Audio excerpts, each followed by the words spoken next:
done.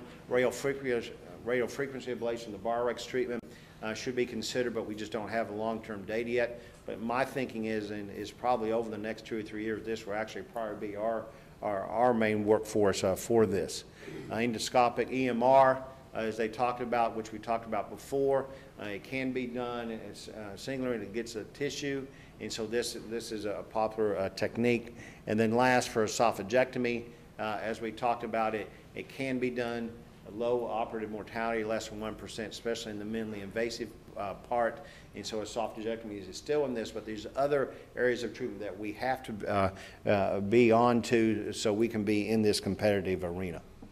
So I just wanted to show that real quick so before it comes out to press, just to show what we're thinking about, and this should be out in the near future. Just to conclude, so when we've got a patient who's got unifocal, short segment Barrett's, we usually say less than 6 centimeters in size, with no associated complications, no stricture, no ulcer, no hiatal or hernia, you know, there's an incredible number of things that can be done for that patient. It can be on PPIs, registered surveillance, a lapnicin, RFA, PPIs. I mean, there's an endoplicator. There's a lot of things in minimally invasive esophagectomy.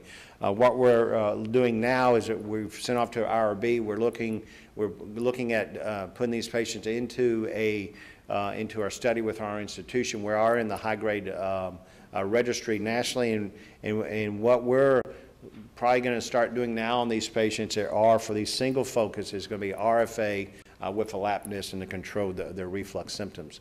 As in regards to multifocal, long segment Barrett's complications, we're still pushing esophagectomy for that, and a lot of times we try to do this minimally invasively. Just wanted to conclude, does anybody know who this is? Ivor Lewis. It's the only procedure that I know of that is named from the man's first name and last name. Anybody else know another procedure that? There is one other. Anybody know? It's named after an athlete. Tommy John surgery. That's the only other, well, he's not a surgeon, but he affected it. So by not with an Ivor Lewis and so forth, we know that he's turning in his grave right now because that we're suggesting that not doing an esophagectomy for this. But Jim, I know you're big into minimally invasive surgery, and I thought this would be a nice technique for you all at Pittsburgh that maybe you can do a little minimally invasive tube thing. So, all right, well, thank you all very much.